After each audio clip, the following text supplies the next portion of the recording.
Astaghfirullah. Bismillahirrahmanirrahim.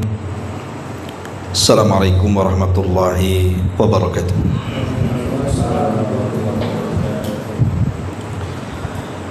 Bihamdillahi wassalatu wassalamu ala rasulillah wa ala alihi wa sahbihi wa mawalah wa la hawla wa la quwata illa billahi wa ba'du. Baik, kita akan lanjutkan kajian kitab Tauhid dan kita masuk pada bab kedua, bab yang menjelaskan tentang masih keutamaan tauhid. Di sini pengarang rahimahullahu taala membawakan beberapa dalil dari Al-Quran dan Sunnah Nabi Sallallahu Alaihi Wasallam. Di antaranya surah Al-An'am ayat 82. Allah Subhanahu Wa Taala berfirman, "Alladzina amanu wa lam yalbisu imanahum bidzulmin, ulaika lahumul amnu wa hum muhtadun." Orang-orang yang mereka beriman dan tidak mencampur adukkan keimanan mereka dengan kezaliman, maka mereka akan mendapatkan keamanan dan mereka pun akan diberikan petunjuk Allah Subhanahu wa taala. Ma'asyiral muslimin yang dimuliakan Allah Subhanahu wa taala, ayat ini ketika turun kepada para sahabat Nabi Sallallahu Alaihi Wasallam membuat berat hati semua para sahabat, karena mereka memahami kezaliman dalam ayat ini maksudnya orang-orang yang beriman yang tidak mencampur adukan dengan kezaliman. Mereka memahami zalim di sini artinya zalim terhadap diri sendiri, seperti melakukan kemaksiatan kepada Allah Subhanahu wa ta'ala. Makanya mereka mengatakan, "Ya Rasulullah, ayyuna lam yadhlim nafsahu." Rasul, siapa di antara kita yang lepas dari kezaliman? Semua orang tidak mungkin lepas dari kezaliman. Maksudnya dari kemaksiatan, baik kemaksiatan zahir ataupun kemaksiatan batin. Tidak ada manusia yang lepas dari kemaksiatan. Jadi para sahabat Nabi Sallallahu Alaihi Wasallam merasa berat dengan ayat ini. Bagaimana mungkin syarat mendapatkan keamanan baik di dunia ataupun di akhirat, dan syarat mendapatkan petunjuk baik di dunia atau di akhirat, syaratnya tidak mencampur adukan keimanan dengan kezaliman. Berarti selamanya orang tidak mungkin mendapatkan dua hal tadi, karena manusia tidak lepas daripada dosa. Itu yang dipahami para sahabat. Makanya mereka mengatakan, "Ya Rasulullah, ayyuna lam yadhlim nafsahu." Siapa di antara kita yang lepas dari kemaksiatan? Maka Nabi SAW mengatakan, "Laisa kama tadhunnun." Bukan seperti itu yang kalian pahami. Jadi kezaliman dalam ayat ini bukan kemaksiatan yang biasa dilakukan manusia. Tapi kata Nabi Sallallahu Alaihi Wasallam, yang dimaksud kezaliman dalam ayat ini artinya kesyirikan. Dan itu sebagaimana perkataan Luqmanul Hakim kepada putranya, "Ya bunayya la tusyrik billahi inna syirka la zulmun azim." Wahai putraku, janganlah kalian menyekutukan Allah, karena sesungguhnya kesyirikan itu adalah kezaliman yang sangat besar. Jadi ayat ini maksudnya adalah orang yang akan mendapatkan keamanan dari Allah baik di dunia ataupun akhirat, dan orang-orang yang akan mendapatkan petunjuk itu adalah orang yang tidak mencampur adukan keimanan dengan kesyirikan. Bukan maknanya kezaliman secara umum. Dari sini kita tahu bahwa pentingnya memahami sebuah pemahaman. Kalau para sahabat Nabi SAW saja bisa keliru memahami ayat-ayat Al-Quran sehingga harus merujuk kepada sabda Nabi SAW, apalagi kita. Sementara para sahabat itu dari segi kecerdasan jauh lebih dibandingkan kita, tetapi terkadang ada salahnya juga. Mereka menyangka ayat itu sebagaimana yang mereka pikirkan, rupanya penafsirannya tidak sebagaimana yang mereka pikirkan. Penafsirannya ada di tangan Nabi SAW. Makanya dalam beragama itu perlu adanya pemahaman. Tidak bisa kemudian agama ini diotak-atik sembarang orang. Sebab setiap kepala manusia itu punya pemikiran masing-masing. Kalau setiap ayat dalam Al-Quran diserahkan kepada setiap kepala, maka pasti akan terjadi keributan dalam penafsiran. Karena masing-masing kepala itu punya pemikiran masing-masing. Makanya pentingnya pemahaman. Lah pemahaman terbaik tentu pemahaman Nabi. Baru setelah itu pemahaman para sahabat Nabi SAW. Karena dahulu kaum muslimin ketika menyerang Konstantinopel, mereka pun mengepung gerbang Konstantin itu bukan hitungan harian, bahkan bulanan tidak bisa ditembus gerbangnya. Sehingga ada salah satu kaum muslimin ini nekat. Kemudian dia pun memanjat pagar, kemudian melemparkan dirinya ke tengah-tengah musuh untuk membuka gerbang. Akhirnya kenekatan itu membuat dia diserang oleh banyak musuh. Apa yang dilakukan orang ini? Akhirnya dicibir oleh kaum muslimin dan mengatakan, lihat orang itu telah mencelakakan dirinya. Bukankah Allah Subhanahu wa taala mengatakan, wala tulqu bi aidikum ila tahluka. Janganlah kalian mencelakakan diri kalian kepada kehancuran. Orang ini sedang mencelakakan dirinya. Kenapa dia nekat seperti itu? Di tengah-tengah kaum muslimin ini masih ada sahabat yang ikut terlibat kala itu. Namanya Abi Ayyub Al-Ansari radhiyallahu anhu, dan mengatakan, kata Abi Ayyub, janganlah kalian menggunakan ayat itu untuk menghukumi orang itu. Karena sesungguhnya ayat itu bukan turun kepada dia, tapi ayat itu turun kepada kami. Ayat itu turun kepada kami para sahabat. Kemudian Nabi Ayyub Al-Ansari menjelaskan, dahulu saat Nabi SAW berhasil menguasai Mekah dan Madinah, kemudian juga sedikitnya peperangan karena memang Mekah dan Madinah sudah menjadi basis kaum muslimin. Maka kami yang sudah sepuh, kata Abi Ayyub Al-Ansari, akhirnya kami pun merasa tugas kami sudah selesai, dan tugas jihad berikutnya akan diberikan kepada generasi setelah kami, junior-junior kami. Jadi kami sudah selesai tugas kami bersama Nabi SAW, tinggal duduk-duduk, makan, minum, berkebun, berbisnis. Adapun jihad itu urusan anak-anak muda. Maka mendengar hal itu, Nabi SAW menegur para sahabat dan mengatakan, apakah kalian akan meninggalkan jihad? Sungguh kalau kalian meninggalkan jihad, maka kalian akan menuju kepada kehancuran. Kemudian Rasul membacakan ayat tadi, wala tulqu bi aidikum ila tahluka. Janganlah kalian melemparkan diri-diri kalian kepada kehancuran. Seolah-olah Rasul mengatakan ayat itu menceritakan tentang bahaya meninggalkan jihad, bahwa orang yang meninggalkan jihad itu, maka itu sama dengan menyerahkan dirinya kepada kehancuran. Sementara orang yang melemparkan badannya untuk membuka gerbang kemudian diserbu musuh, itu tidak termasuk kepada ayat ini. Justru itulah kebanggaan, itulah jihad yang sebenarnya.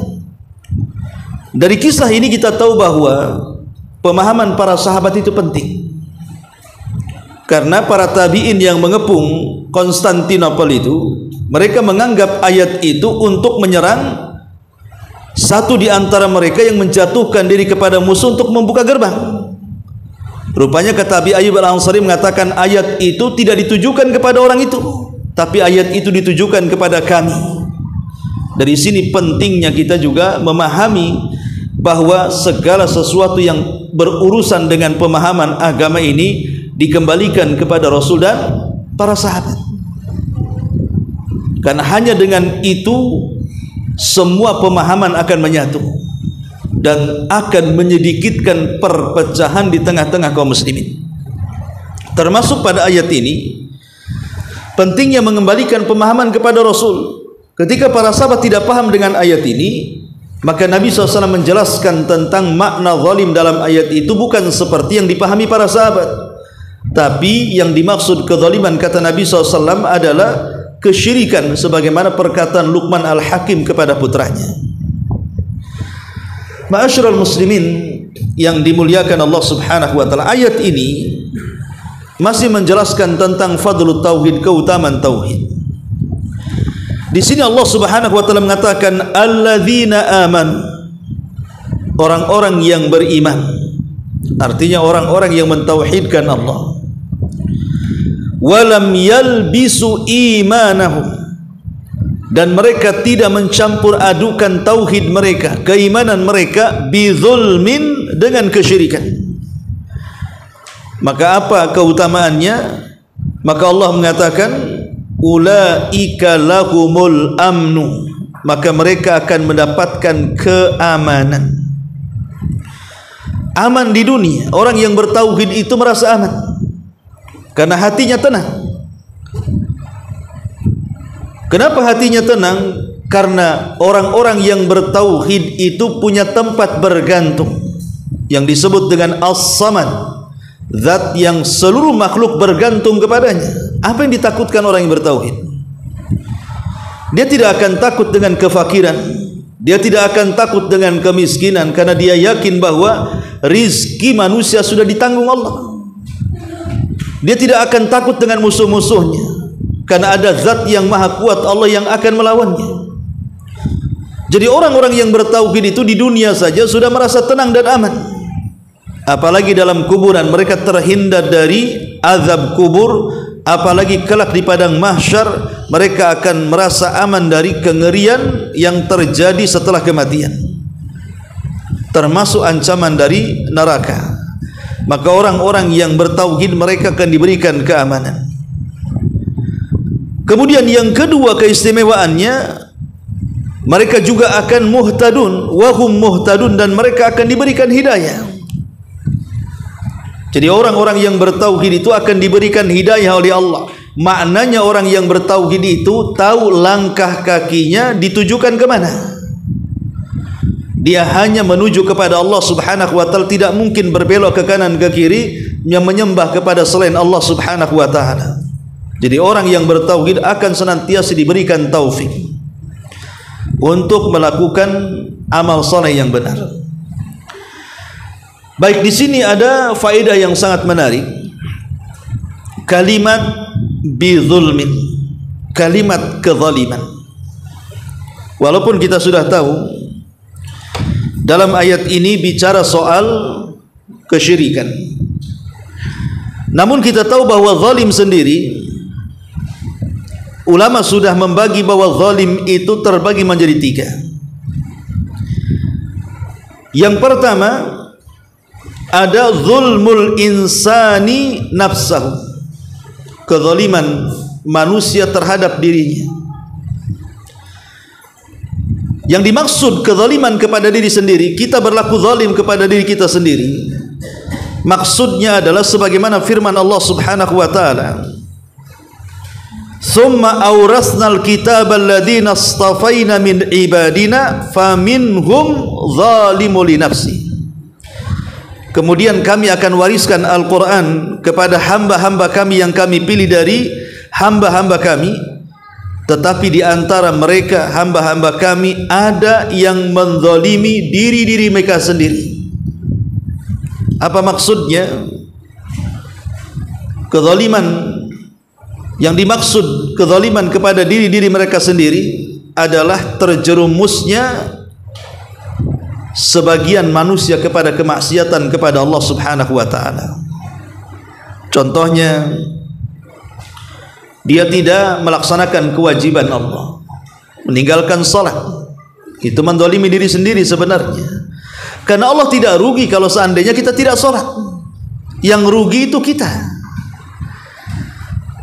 Satu dunia manusia tidak salat alias kufur dan keluar dari Islam tidak menjadikan kekuasaan Allah berkurang.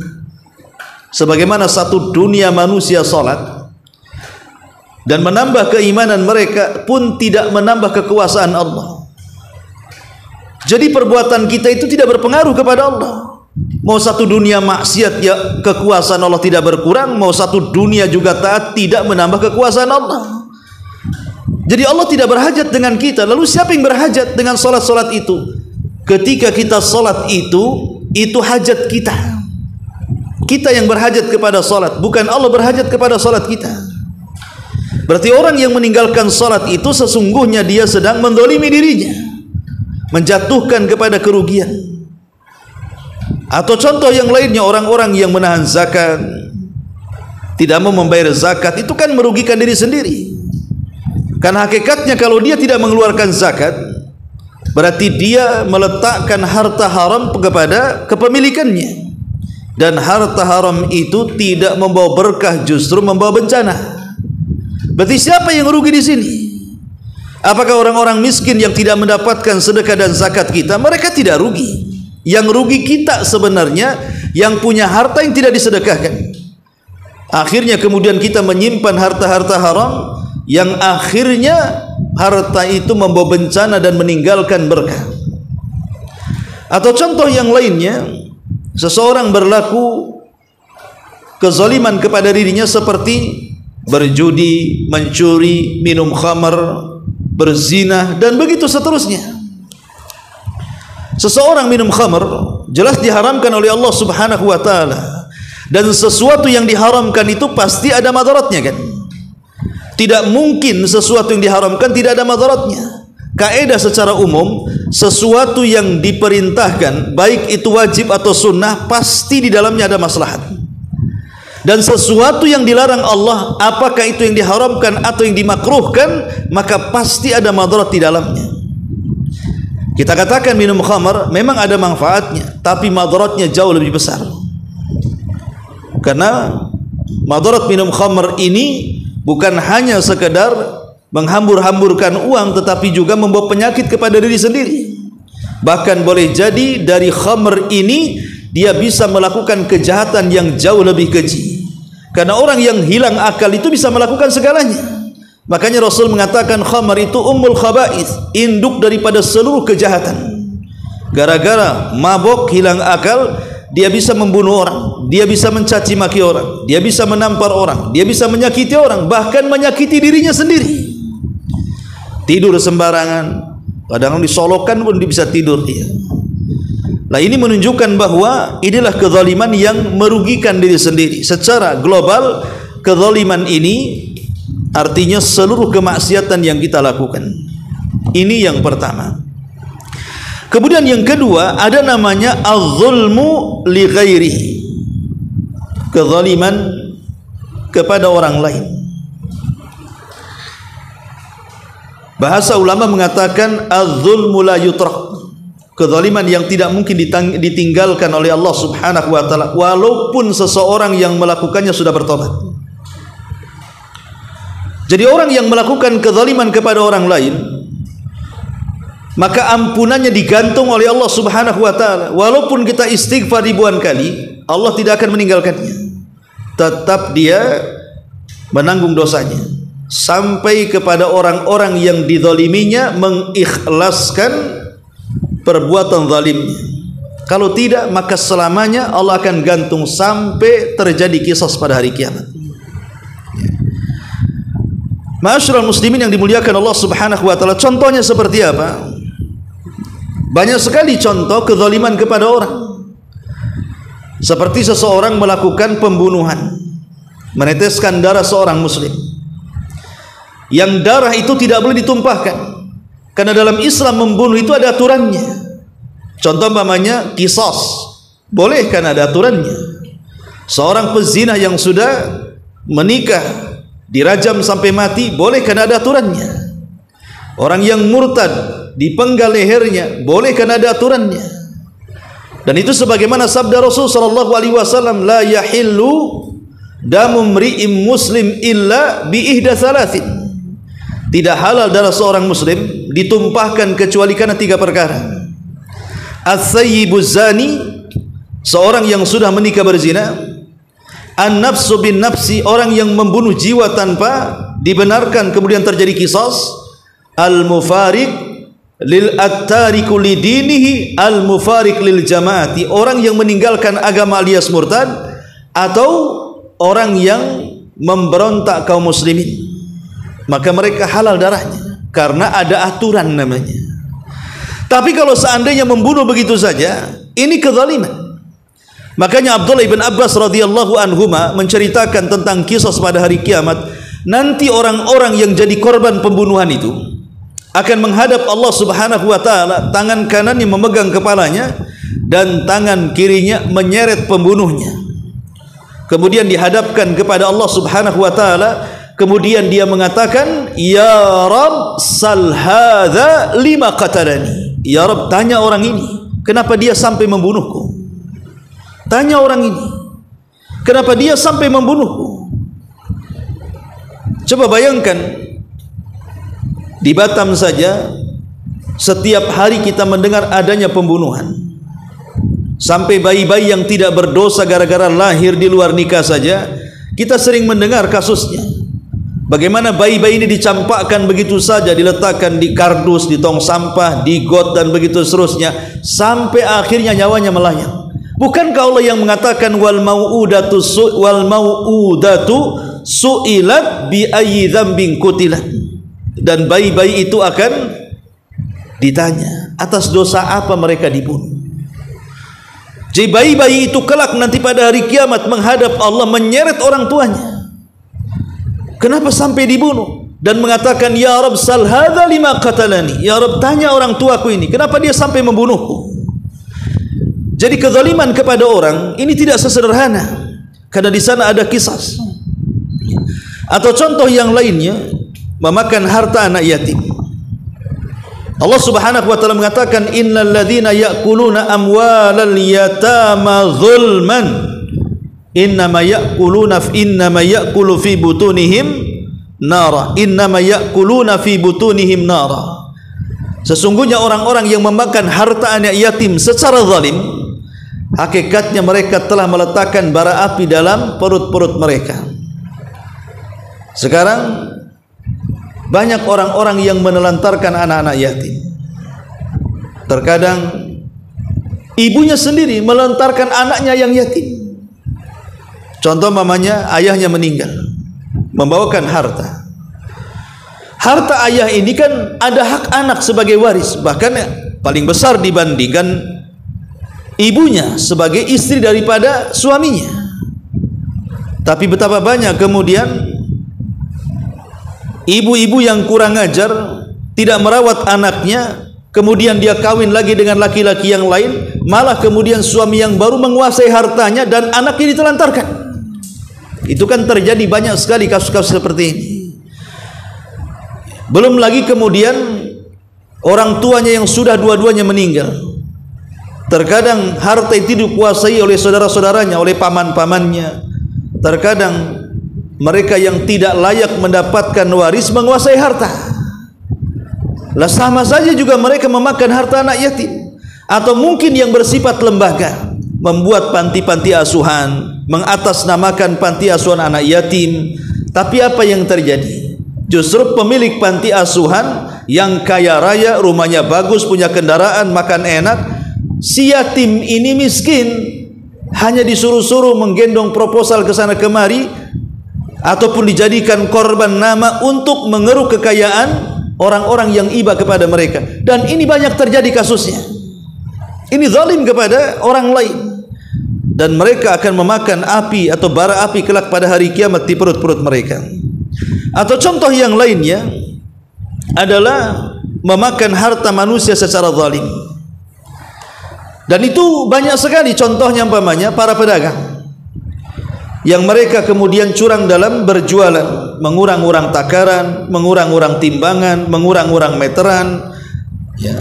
Ataupun kemudian mencampur adukan barang bagus dengan barang jelek, seperti orang yang berjual buah-buahan, kadang sampelnya manis, tahu-tahu isinya kecut semuanya, atau mencampur adukan, atau menipu dengan mengatakan di barang yang orisinil rupanya palsu, dan begitu seterusnya. Itu kan terjadi. Makanya kenapa Allah Subhanahu wa taala sampai membuat nama surat dalam Al-Qur'an itu namanya Suratul Mutaffifin. Surah Mutaffifin dijadikan nama surat Al-Mutaffifin itu. Apa sih artinya mutaffif itu? Mutaffif itu orang yang mengurang-urang takaran, timbangan, meteran, atau secara umum curang dalam dagang. Sampai Allah Subhanahu wa taala mengancam dengan kalimat wailun. Antum tahu arti wail? Wail itu artinya lembah yang berada di neraka jahanam. Kedalamannya tidak bisa diukur. Kegelapannya sangat gelap sekali dan berbau busuk yang luar biasa, sehingga menakutkan. Sampai jahanam sendiri yang punya lembah ketakutan dan beristiadah dari lembah itu setiap hari. Lah untuk siapa wail ini, lembah jahanam ini? Allah mengatakan wailun lil mutaffifin, bagi orang-orang yang tatfif, yang suka mengurang-urang dan curang dalam dagangan. Pertanyaan sederhana, bukankah seseorang yang curang dalam dagang itu, kalaupun kecurangan itu dimakan, itu tidak mengenyangkan? Contoh namanya orang yang jual buah-buahan, ya, dia jual duku atau salak. Seandainya kemudian dia kurangi setengah on, harusnya 1 kilo, akhirnya 1 kilo kurang setengah on umpamanya kan, mungkin hanya 2-3 butir salak saja kan. Pertanyaannya, apakah 2-3 butir salak kalau kita makan itu mengenyangkan? Tidak mengenyangkan juga, kecuali kalau makan 1 kilo kan begitu. Kalau hanya 2 butir, 3 butir yang disembunyikan, yang dibuat curang itu kalau dimakan tidak mengenyangkan. Pertanyaannya, kenapa kok ancamannya sampai dimasukkan ke dalam lembah yang ada di jahanam? Padahal kalau seandainya curang dalam dagang pun, para pedagang itu tidak curang banyak kan? Tidak seperti para pejabat kalau korupsi yang miliaran, triliunan ya kan? Dia kan sedikit saja curangnya. Tapi kenapa kemudian ancamannya luar biasa? Kalau yang sedikit saja ancamannya wail, bagaimana para koruptor itu?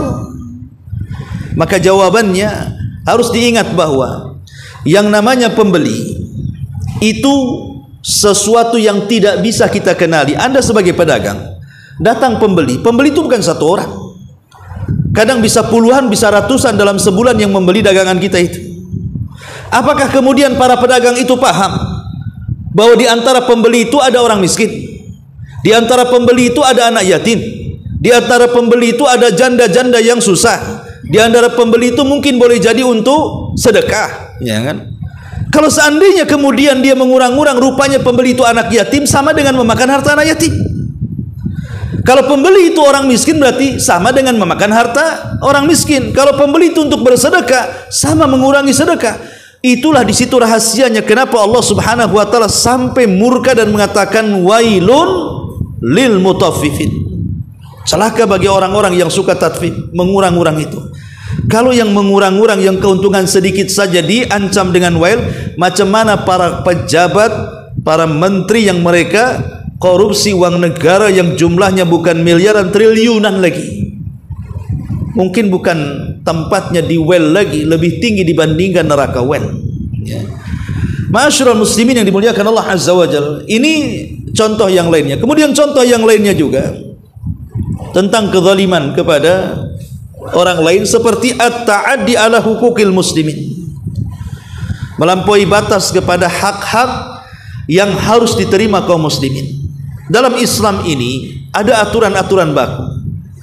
di mana seorang suami istri punya hak masing-masing, di mana orang tua kepada anak punya hak masing-masing, di mana seseorang dalam berhubungan interaksi dengan tetangga punya hak masing-masing.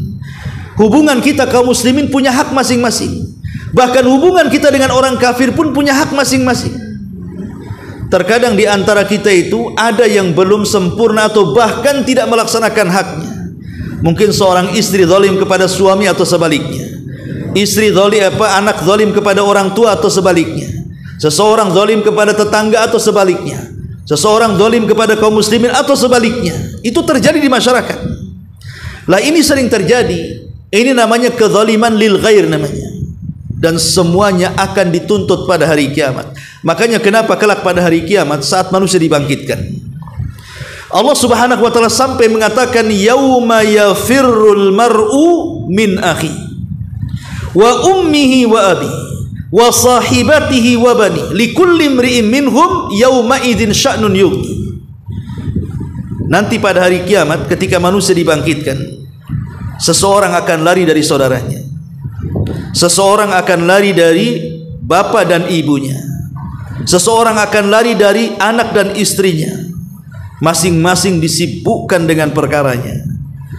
Pertanyaan sederhana yang sering saya ungkap, bukankah ketika di dunia seseorang berkumpul, suami dengan istri, istri dengan suami, ayah dengan anak, anak dengan ayah, saudara dengan saudaranya, itu sebuah kenikmatan. Kalau kita berkumpul dengan keluarga kan nikmat, dan itu akan membuat ketenangan. Kenapa nanti pada hari kiamat justru orang tidak mau ketemu? Padahal di dunia ya kan, kalau seandainya kita lama tidak berjumpa dengan keluarga, rasanya rindu ingin berjumpa kan.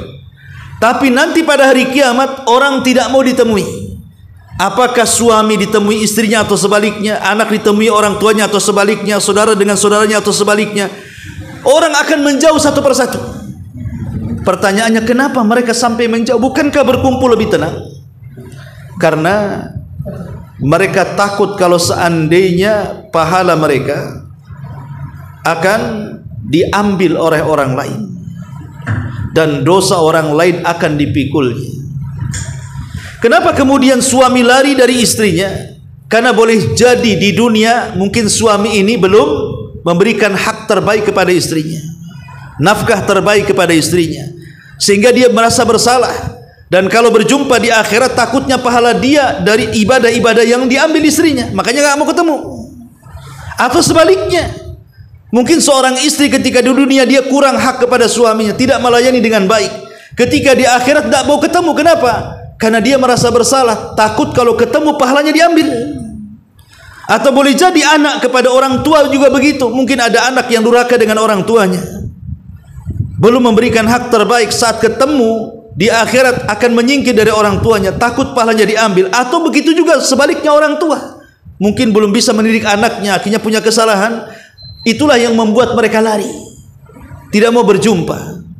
Makanya kemudian hak-hak kepada orang lain ataupun ta'addi li hukukil muslimin, ya, melampaui batas dengan hak-hak kaum muslimin, itu termasuk kezaliman yang berkaitan dengan lil ghairi, kepada sesama hamba. Ini kezaliman dan banyak lagi lah contoh-contohnya. Kemudian kezaliman yang ketiga, inilah kezaliman yang dimaksud dalam ayat ini. Kezaliman yang paling zalim atau sezalim-zalimnya kezaliman, puncak dari seluruh kezaliman, sumber dari semua kezaliman. Apa itu? Kesyirikan.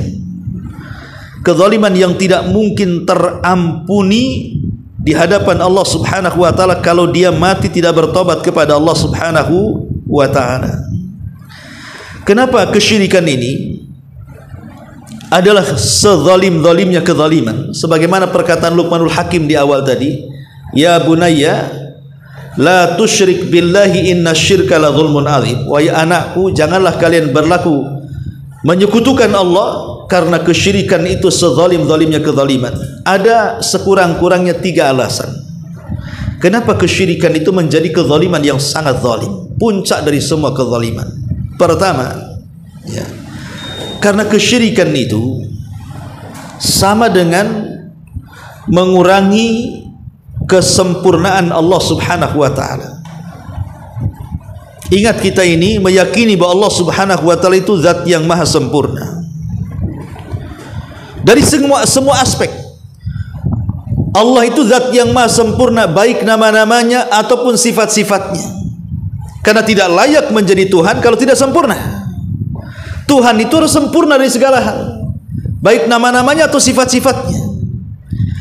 Lah orang-orang yang menyekutukan Allah Subhanahu wa taala dengan makhluknya, menyembah kepada selain Allah, berdoa kepada selain Allah, tawaf kepada selain Allah, meminta kepada selain Allah, istighatsah, isti'anah kepada selain Allah, dan begitu seterusnya, hakikatnya dia tidak menganggap Allah itu sempurna.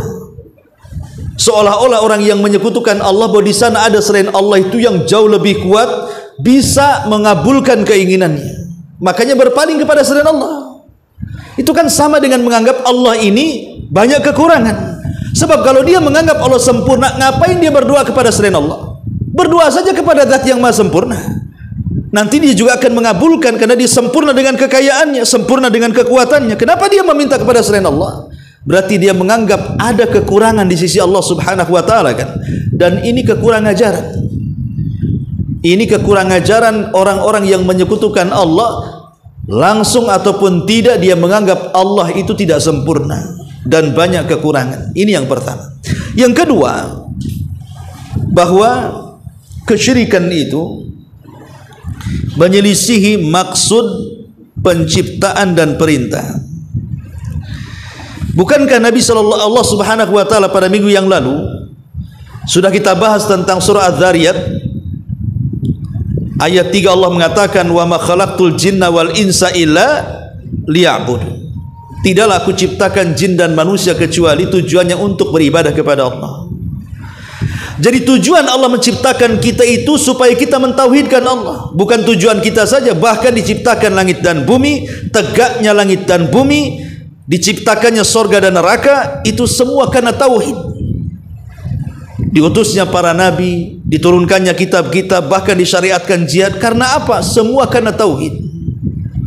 Ketika ada orang yang melakukan kesyirikan, berarti dia telah menyimpang dari maksud penciptaan namanya.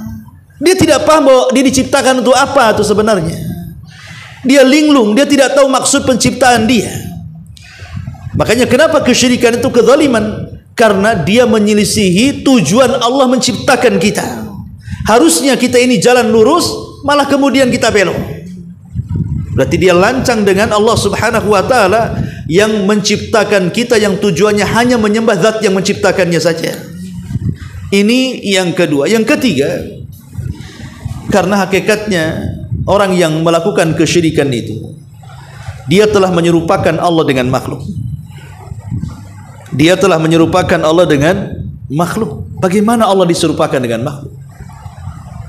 Seseorang yang menyembah burung perkutut dengan suaranya kemudian diyakini akan membawa hoki dalam kehidupannya, ataupun kisah-kisah khurafat yang dulu sering kita dengar, walaupun seiring zaman itu memang ada musimnya kan.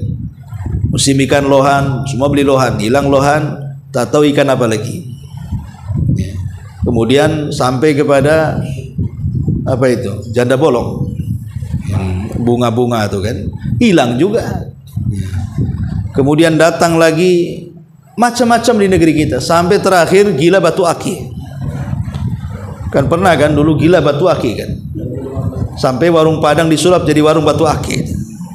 Sampingnya warung Padang, buat jualan batu aki pula di situ. Di pasar semua dari ujung ke ujung semua jual batu aki.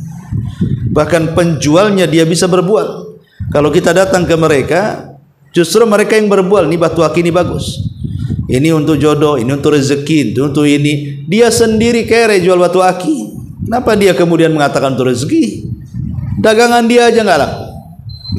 Artinya bahwa ketika kemudian kita ini mengharap sesuatu kepada selain Allah, tahukah kita bahwa kita sedang menyerupakan dengan makhluk yang nggak mungkin serupa sampai kiamat? Yang menciptakan tidak sama dengan yang tidak bisa menciptakan. Yang mampu memberikan rizki tidak sama dengan zat yang tidak bisa memberikan rizki. Zat yang menguasai segalanya tidak sama dengan zat yang tidak bisa berkuasa sama sekali. Ketika kemudian kita menyembah selain Allah, entah batu, entah akar, entah pohon, entah hewan atau apalah namanya, apakah kita mungkin menyamakan zat yang maha kuasa dengan yang tidak berkuasa? Maka sama dengan menyerupakan zat yang sempurna dengan tidak sempurna. Ini kekurang ajaran namanya. Sama dengan menyerupakan pedang dengan tongkat. Apakah sama? Apakah kemudian kita mengagungkan pedang karena disamakan dengan tongkat, justru menghina pedang? Karena tongkat itu selamanya tidak akan sama dengan pedang. Pedang itu jelas dia tajam, tongkat selamanya tumpul. Bukan kemudian mengangkat derajat tongkat, justru menghina pedangnya. Maka dari sini ikhwatul fillah muliakan Allah Subhanahu wa taala, 3 alasan inilah kenapa kesyirikan itu menjadikan kezaliman yang teramat zalim. Kezaliman yang sangat besar yang dikutuk oleh Allah Subhanahu wa taala hampir di semua ayat-ayat dalam Al-Qur'an. Bahwa kesyirikan itu membawa kehinaan dan kehancuran. Ma'asyiral muslimin yang dimuliakan Allah Subhanahu wa taala. Adapun dampak daripada kezaliman sendiri, pertama, sebagaimana dalam ayat ini, bahwa orang yang melakukan kezaliman itu akan dihilangkan keamanan dan rasa ketenangan dunia dan akhirat. Yang kedua, orang yang melakukan kezaliman itu umumnya, maka kehidupan mereka tidak akan luas, tapi justru Allah sempitkan. Jadi kezaliman itu bisa menyempitkan dada-dada mereka, bahkan bisa menyempitkan rizki mereka, hilang ketenangan. Sebagaimana Allah mengatakan dalam surah An-Nisa ayat 160. Kemudian juga yang ketiga, kezaliman itu menyebabkan munculnya kesesatan dan hilangnya hidayah. Kemudian yang keempat, kezaliman itu juga merupakan kehancuran di dunia dan juga di akhirat. Dan yang terakhir, kezaliman juga mengundang azab Allah Subhanahu wa taala. Makanya Allah mengatakan, wala tahsabannallaha ghafilan amma ya'malu zalimun. Jangan kau sangka Allah itu lalai terhadap apa yang dilakukan orang-orang zalim itu. Allah tidak akan lalai. Allah pasti akan menurunkan azabnya kepada siapapun yang berlaku zalim. Baik kezaliman yang bersifat yang paling rendah, kezaliman kepada diri sendiri, menghancurkan badan kita dengan kemaksiatan, atau yang bersifat kezaliman kepada orang dengan menyakiti orang lain dengan gibah kita, penghinaan, merendahkan, mencaci, memaki, mengadu domba dan yang semacamnya, ataupun kezaliman yang sangat besar yang merupakan kezaliman yang tidak akan terampuni selamanya, maksudnya adalah kesyirikan. Ini ayat yang pertama. Baik, kemudian dalil yang kedua, hadis daripada Ubadah ibni Samit radhiyallahu an. Rasul mengatakan, man syahida an la ilaha illallah wahdahu la syarikalah wa anna Muhammadan abduhu wa rasuluh wa anna Isa abdullahi wa rasuluh wa kalimatuhu alqaha ila Maryam wa ruhum minhu wal jannatu haqqun wan naru haqqun adkhalahu Allahul janna ala ma kana minal amali akhrajahu. Dari Ubadah ibn Samit radhiyallahu an, Rasul bersabda, siapa yang bersaksi bahwa tidak ada sesembahan yang berhak disembah kecuali Dia semata, dan bahwa Muhammad adalah hamba Allah dan Rasulnya, dan sesungguhnya Isa adalah hamba Allah dan Rasulnya, dan kalimat yang dilempar kepada Maryam serta ruh darinya, kemudian bersaksi bahwa sorga adalah sebuah kebenaran, neraka sebuah kebenaran, maka Allah akan masukkan ia ke dalam sorga sesuai dengan amalannya. Hadis ini dikeluarkan Bukhari Muslim. Hadis ini adalah bantahan kepada beberapa kelompok. Pertama, bantahan kepada orang-orang Yahudi. Orang-orang Yahudi menganggap bahwa Isa itu anak zina, sehingga orang-orang Yahudi tidak menganggap Isa itu sebagai nabi dan rasul. Makanya kenapa orang Nasrani mengkafirkan Yahudi? Karena orang Yahudi tidak mengakui Isa Sementara orang Nasrani sangat mengagumi Isa. Maka dalam hadis ini juga bantahan kepada mereka bahwa Isa itu bukan anak zina, dan Isa itulah hamba Allah dan Rasulnya. Makanya di sini wa anna Isa Abdullahi wa Rasuli, dan Isa itu hamba Allah dan Rasulnya. Dia bukan anak zina, dan dia juga bukan anak Tuhan. Dia adalah putra Maryam. Allah sanggup menciptakan manusia tanpa ayah seperti Isa. Allah sanggup menciptakan manusia tanpa ibu seperti Hawa. Allah sanggup menciptakan tanpa ayah dan ibu seperti Adam. Dan Allah juga sanggup menciptakan dengan adanya ayah dan ibu seperti kita. Allah itu ala kulli syai'in qadir. Ini yang pertama. Yang kedua, dalam hadis ini juga bantahan kepada orang Nasrani. Kenapa? Karena orang Nasrani menganggap Isa itu, dalam pandangan mereka ada 3 perkara. Pertama, ada yang menganggap Isa itu satu di antara 3 Tuhan, 3 in 1 bahasanya. Kemudian yang kedua, ada yang menganggap Isa itu putra Tuhan. Dan yang ketiga, ada yang menganggap Isa itu adalah Tuhan itu sendiri. Itulah keyakinan Nasrani. Dan penyimpangan Nasrani ini jauh 300 tahun setelah diangkatnya Isa ke langit. Ada yang mengatakan itu pemikiran dari Paulus, yang kemudian akhirnya menciptakan pemahaman sesat di tengah-tengah orang Nasrani dan menganggap Isa Tuhan, Isa anak Tuhan, atau Isa satu di antara 3 Tuhan. Maka hadis ini membantah, Isa bukan Tuhan, Isa bukan anak Tuhan, Isa bukan satu di antara 3 Tuhan, tapi Isa adalah Abdullahi wa Rasuluh. Isa adalah hamba Allah dan Rasulnya. Nggak ada kaitan dengan Tuhan-Tuhan. Ini yang kedua. Kemudian yang ketiga, hadis ini juga bantahan kepada mereka orang-orang musyrik, orang-orang yang mereka melakukan kesyirikan kepada Allah Subhanahu wa taala. Karena di sini Rasul mengatakan man syahida alla ilaha illallah. Siapa yang menyaksikan bahwa tidak ada sesembahan yang berhak disembah kecuali Allah, artinya tidak ada yang berhak disembah, hanya Allah saja.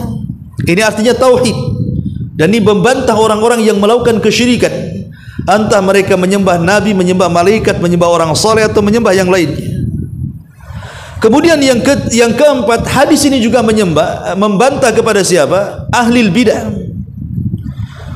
yang sebagian mereka memiliki pemahaman seperti orang-orang Jabariyah. Mereka menganggap bahwa surga neraka itu belum tercipta. Surga neraka itu belum tercipta. Kenapa? Karena mereka mengingkari pengetahuan Allah. Orang-orang Jabariyah dalam bab takdir, mereka mengatakan bahwa Allah itu mengetahui setelah kita berbuat. Sementara kita ahli sunnah mengatakan Allah itu tahu yang telah, yang sedang, dan yang akan datang. Bahkan sesuatu yang mustahil terjadi, kalau terjadi Allah tahu. Tapi orang-orang Jabariyah mengatakan Allah itu tidak mungkin tahu kecuali setelah kita berbuat. Kalau kita tidak berbuat, Allah tidak akan tahu. Dari pemahaman ini lari kepada bahwa surga neraka itu belum tercipta. Padahal Allah mengatakan uiddat lil muttaqin, surga itu diperuntukkan untuk orang yang bertakwa. Sesuatu yang diperuntukkan dan disiapkan, bendanya sudah ada. Nggak mungkin disiapkan bendanya belum ada. Ana siapkan rumah untuk antum, berarti rumahnya sudah ada, kan sudah disiapkan. Ketika Allah mengatakan surga disiapkan untuk orang yang bertakwa, artinya sudah ada surga itu. Mereka mengatakan surga itu belum tercipta. Ataupun sebagian ada orang yang mengatakan bahwa surga dan neraka itu tidak kekal. Saya pernah membaca satu tulisan yang ditulis dosen Malang kalau nggak salah. Tulisan ini menyesatkan karena isinya banyak bertentangan dengan Al-Quran dan Sunnah. Judulnya ternyata neraka dan surga itu tidak kekal, katanya. Alasannya apa? Alasannya karena Allah itu membalas manusia sesuai dengan amalannya, baik membalas dengan kebaikan atau membalas dengan keburukan. Kalau keburukan sesuai dengan keburukannya. Sekarang logikanya mereka mengatakan orang kafir, pamannya dia dari usia 15 sampai 20 tahun, kemudian meninggal di usia 20 tahun. Artinya dicatatnya kan dari akil balik 15 tahun sampai 20 tahun. Berarti 5 tahun dia kekafirannya. Tiba-tiba masuk neraka dikekalkan. Mana akalnya katanya? Harusnya kalau dibalas kejahatan sesuai dengan kejahatan yang sama, kalau di dunia dia kufur 5 tahun, dia masuk neraka 5 tahun sajalah. Kan gitu logikanya. Kalau ada orang kafir baru umpamanya baru akil balik, setahun mati di atas kekafiran, masuk neraka kekal. Masa dia kafirnya 1 tahun kekal di dalamnya? Atau baru 1 bulan dia kafir kemudian meninggal, kekal di neraka? Masa 1 bulan dia kekal di dalamnya? Mana akal kita katanya? Kita katakan, ya, manusia di dunia saja, manusia di dunia terkadang berangan-angan sesuatu, tapi angan-angan itu tidak pernah diciptakan, hanya lagu-lagu saja. Contoh umpamanya, ada orang yang ingin bertobat, kemudian mengatakan, kapan lu tobat? Dia mengatakan, nantilah habis umroh. Setelah umroh tak tobat-tobat juga. Nantilah kalau sudah usia 40-50 tahun. Setelah usia 50 tahun juga nggak tobat juga. Oh, nantilah habis haji. Setelah haji pun tak tobat juga. Ada orang yang berangan-angan itu ingin tobat tetapi tak tobat-tobat kan. Kayak ada orang menyesal nih, umpamanya seseorang berjudi, kemudian kalah judi, akhirnya dia tobat tan nasuha, nggak akan judi lagi. Setelah kaya judi lagi dia. Atau seorang yang berzina terkena penyakit kemudian sembuh, zina lagi, kan begitu. Lah Allah Subhanahu wa taala menyebutkan tentang perkara orang-orang kafir yang masuk neraka. Apa kata Allah? Lau ruddu la'adu limanuhu anhu. Kalau seandainya orang kafir yang masuk neraka itu dikeluarkan dari neraka, dikembalikan ke dunia, pasti dia akan mengulang lagi kekafirannya. Kalau seandainya orang kafir yang keluar dari neraka dikembalikan ke dunia itu, walaupun dia sudah janji di neraka, ya Allah, kalau seandainya kau kembalikan kami ke dunia, kami akan beramal saleh. Sebagaimana ketika orang-orang kafir melihat neraka, apa kata mereka? Rabbana absarna wa sami'na farji'na na'mal salihan. Ya Rabb, kami sudah melihat neraka, kami sudah mendengar gemuruh neraka. Ya Rabb, kembalikan kami ke dunia, kami akan beramal saleh. Ya, itu penyesalan di akhirat. Kalau seandainya mereka dikembalikan ke dunia, betul-betul Allah ciptakan kembali dunia, kemudian mereka dikembalikan ke dunia, apa kata Allah? Lau ruddu la'adu limanuhu an. Kalau seandainya mereka dikembalikan ke dunia, pasti kufur lagi. Ya, logikanya tadi, ada orang yang sudah menyesal melakukan dosa, jatuh lagi ke dosa kan? Terkadang itu hanya angan-angan. Kenapa orang kafir dikekalkan di neraka? Ya, itu karena sebabnya itu. Kalau dikembalikan ke dunia pun percuma, mereka akan kafir lagi.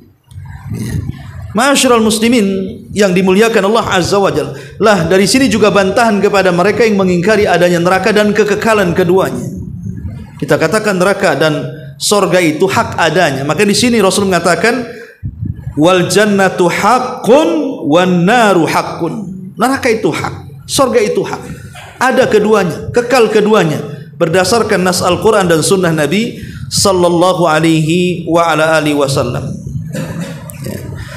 Inilah diantara dalil yang kedua dari bab ini. Kemudian dalil yang ketiga, walahuma fi hadis Itsban, masih dari hadis Ubadah ibn Samit, dari hadis Itsban, dan lahuma, dan dari, maksudnya dari Bukhari dan Muslim, dari hadis Itsban, fa inna Allah harrama 'alan nari man qala la ilaha illallah yabtaghi bidzalika wajhallah. Sesungguhnya Allah haramkan atas neraka orang yang mengucapkan la ilaha illallah dan dengan ucapan itu dia mengharap wajah Allah Subhanahu wa taala. Dari sini kita tahu bahwa mengucapkan la ilaha illallah saja tidak cukup, tapi dia harus betul-betul memahami isinya supaya mendatangkan keikhlasan. Semata-mata hanya menyembah kepada Allah Subhanahu wa taala. Karena betapa banyak orang yang mengucapkan kalimat la ilaha illallah, lisannya mengucapkan kalimat itu tapi masih datang ke dukun. Lisannya masih mengucapkan kalimat itu, masih juga gandrung dengan jimat. Lisannya mengucapkan kalimat itu, masih juga dia yakin dengan cerita khurafat. Lisannya mengucapkan kalimat itu, masih juga dia berharap kepada makhluk. Jadi kalimat la ilaha illallah itu apa gunanya? Makanya di sini kalimat itu akan berguna kalau dengan kalimat itu dia mengharap wajah Allah, melahirkan ikhlas, artinya melahirkan betul-betul tauhid, di mana salat dia, semua ibadah dia tidak diberikan kecuali kepada Allah Azza wa Jalla. Kemudian hadis yang ketiga, hadis dari Abi Sa'id Al-Khudri radhiyallahu anhu. Walaupun hadis ini fihi nazar. Nabi SAW mengatakan, Allah Subhanahu wa taala, Nabi SAW bercerita tentang kisah Nabi Musa. Qala Musa, berkata Musa, "Ya Rabb, 'allimni syai'an adhkuruka wa ad'uka bi." Ya Rabb, ajarkan kepadaku sesuatu kalimat yang aku bisa berzikir dengan kalimat itu dan aku bisa gunakan dengan kalimat itu untuk berdoa kepadamu. Qala, maka Allah berfirman, "Ya Musa, qul la ilaha illallah." Ucapkan la ilaha illallah. Maka Musa mengatakan, "Ya Rabb, kullu ibadika yaquluna hadza." Semua hambamu mengucapkan kalimat itu. Saya ingin kalimat yang lain. Maka Allah mengatakan, "Ya Musa, law anna as-samawati sab'i wa amirahunna ghairi wal aradina sab'i fi kiffatin wa la ilaha illa fi kiffatin malat bihinna la ilaha illallah." Wahai Musa, kalau seandainya langit bumi itu dan segala isi keduanya diletakkan di satu neraca timbangan, dan la ilaha illallah itu diletakkan di neraca satunya, maka la ilaha illallah jauh lebih berat dibandingkan langit dan bumi. Karena memang tujuan penciptaan langit dan bumi karena la ilaha illallah. Menunjukkan bahwa tauhid itu menyelamatkan segalanya. Ada kemungkinan minimalnya lah orang yang bertauhid kepada Allah, kalaupun tidak masuk surga secara direct, minimalnya orang yang bertauhid tidak dikekalkan di neraka. Itu saja. Cuman dua kemungkinannya. Boleh jadi dengan tauhidnya direct masuk surga, seperti orang yang masuk surga tanpa hisab, 70.000 orang yang masuk surga tanpa hisab dan azab, itu direct masuk surga itu. Atau karena tauhidnya, kalaupun dia mampir di neraka untuk membersihkan dosanya, tapi ada kesempatan menginjak surga.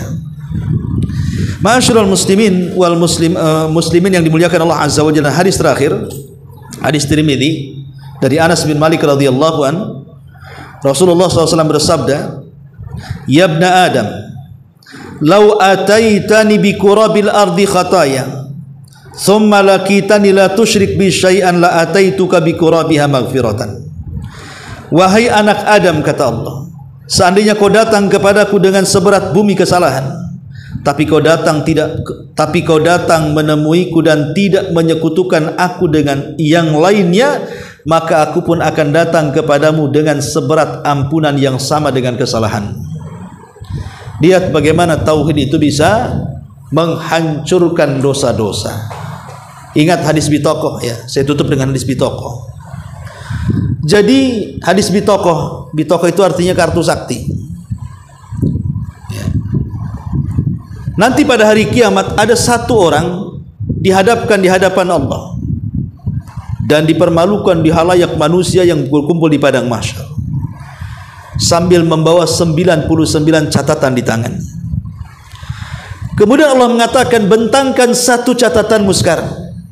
Dibentangkan sama dia satu catatannya.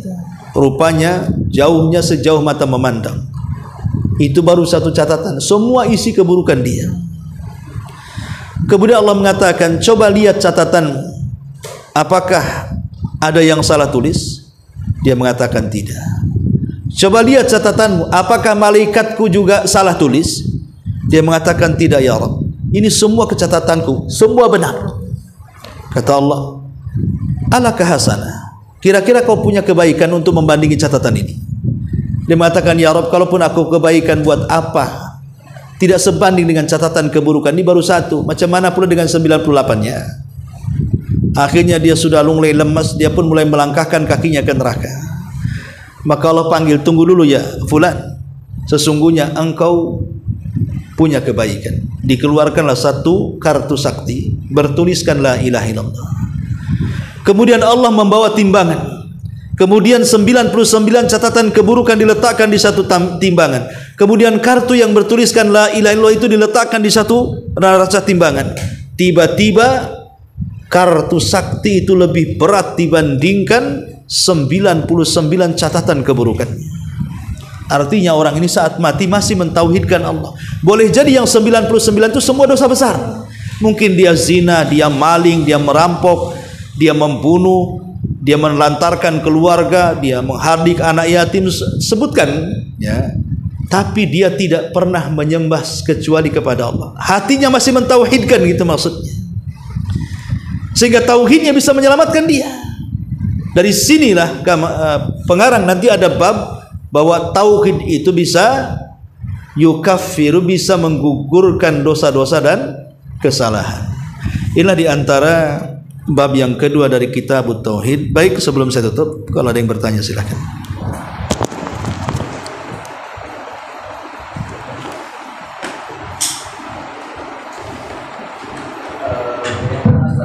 Dengan dosa kita yang sebelumnya dosa kita kepada orang lain yang sampai sekarang mungkin nggak ketemu lagi, Ustaz. Bagaimana kira-kira penghapusannya atau? Paham. Iya, adapun dosa yang dilakukan kepada orang lain sebelum kita sadar itu sebuah dosa. Kemudian kita hijrah dan sadar, kita mau minta maaf, sudah tidak ada orangnya. Atau mungkin benda yang pernah kita ambil, mau mengembalikannya pun sudah tidak ada orangnya. Atau pernah kita hutangi atau menghutang uangnya, saat kita sudah sadar hutang itu bahaya, kita mengembalikan, tidak ada orangnya. Lalu apa yang kita lakukan? Kalau berkaitan dengan hak sesama hamba, berkaitan dengan tanggungan seperti hutang piutang, maka dia harus berusaha mencarinya. Tidak dapat orangnya, dapat keluarganya. Cari keluarganya. Kalau sama sekali tidak dapat, karena sudah entah berantah di mana, kalau sudah tahu bertahunan gitu ya, maka kalau kita berhutang, anggaplah 10 juta atau 20 juta, sumbangkan uang itu, diniatkan kepada orang yang pernah kita pinjam uangnya, biar pahalanya mengalir kepada dia ya. Itu kalau cerita hak ya. Tapi kalau seandainya kita pernah menggibah dia, itu kan bukan mengambil hak namanya. Kalau gibah itu kan nggak ngambil apa-apa, cuman menjelek-jelekan. Dan kita ingin meminta maaf, orang sudah nggak ada. Maka yang pertama, doakan supaya orang yang kita gibahi itu mendapatkan kebaikan. Yang kedua, yang dulu pernah kita jelek-jelekan, robah kata-kata kita penuh dengan pujian. Yang ketiga, di mana tempat kita menggibah? Berapa orang yang kita gibah mereka dengar? Pamai 10 orang. Maka klarifikasi kepada 10 orang itu. Cari mereka. Takutnya ada gibah, multi level gibah. Kita ngomong 1A, rupanya gibah ini sampaikan pula sama dia ke orang lain, sampaikan lagi ke orang lain. Kan kita yang nanggung dosanya akhirnya kan. Ana pernah dengar si Anu itu begini-begini. Antum tahu dari mana? Dari si Anu cerita. Akhirnya ini pun ngomong gitu juga. Satu kampung tahu. Nah ini kan bahaya jadinya. Ya.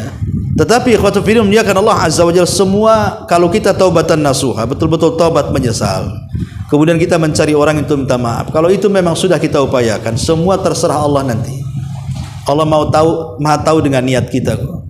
Lo enggak mungkin enggak tahu niat kita seperti apa. Kalau kita taubatan nasuha betul-betul, tapi masalahnya kalau dengan hak manusia kan harus dikembalikan hak itu. Itu baru dikatakan taubatan nasuha. Karena taubatan nasuha itu berkaitan dengan 4 syarat. Pertama, penyesalan yang disebut dengan an-nadam ya. Kemudian yang kedua, tidak kembali kepada dosa yang pernah kita lakukan, berjanji ya. Kemudian yang ketiga, mengiringi perbuatan buruk dengan kebaikan, banyak istighfar. Kemudian ada tambahan yang keempat, kalau berkaitan dengan hak orang, kembalikan. Walaupun ada ditambah dengan kelima, bertobat sebelum waktu yang tobat tidak akan diterima. Kapan itu? Ketika nyawa di tenggorokan atau ketika matahari terbit dari barat. Maka 5 perkara ini merupakan syarat tobat. Wallahu a'lam. Ya, saya kira. Ya. Yang tadi jangan gunakan kartu sakit itu. Orang itu maksudnya karena sholat sama sekali, tetap sholat, ya tidak, dia melakukan dosa besar yang tidak menjadikan dia keluar dari Islam. Ya, orang berzina, kalau dia yakin zina haram, tidak mengeluarkan dari Islam. Orang mencuri dia yakin mencuri itu haram, tapi dia tetap mencuri. Itu dosa besar, tapi tidak keluar dari Islam. Ya. Orang mabuk dia tahu khamar haram, tapi hawa nafsu mengalahkan dia mabuk juga. Orang minum khamar tidak keluar dari Islam. Karena pemahaman kita menyelisih Khawarij. Lain kalau Khawarij mengatakan pemabuk kafir, zina kafir, curi kafir. Itulah manhaj kafar kafir istilahnya ya. Ahli sunnah tidak. Ya. Tapi dalam dosa-dosa tertentu yang mengeluarkan dari Islam ya tidak bisa. Seperti orang meninggalkan salat tidak bisa keluar dari Islam. Makanya Syekhul Islam Ibnu Taimiyah mengatakan, "Man taraka salata jumlatan faqad kafar." Ijma'an. Siapa yang meninggalkan salat secara jumlah kafir secara kesepakatan ulama. Maksudnya apa? Meninggalkan salat itu lebih banyak meninggalkan daripada melakukan, atau sama sekali tidak melakukan. Walaupun KTP-nya 100 semua ditulis Islam, dia sudah keluar dari Islam.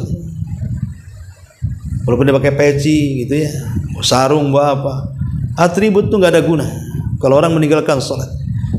Ya, makanya para ulama itu sampai khilaf orang meninggalkan sholat. Apakah meninggalkan satu kali kafir? Sebagian ulama mengatakan kafir. Seperti ulama-ulama Saudi mengkafirkan, walaupun satu kali loh.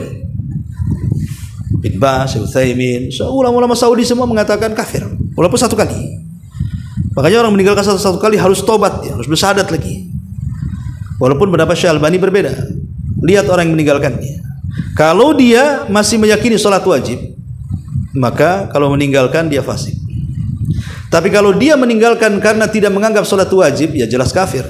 Walaupun dia sholat, kalau dia tidak menganggap wajib, kafir. Karena kekafiran itu kan berasal dari keyakinan.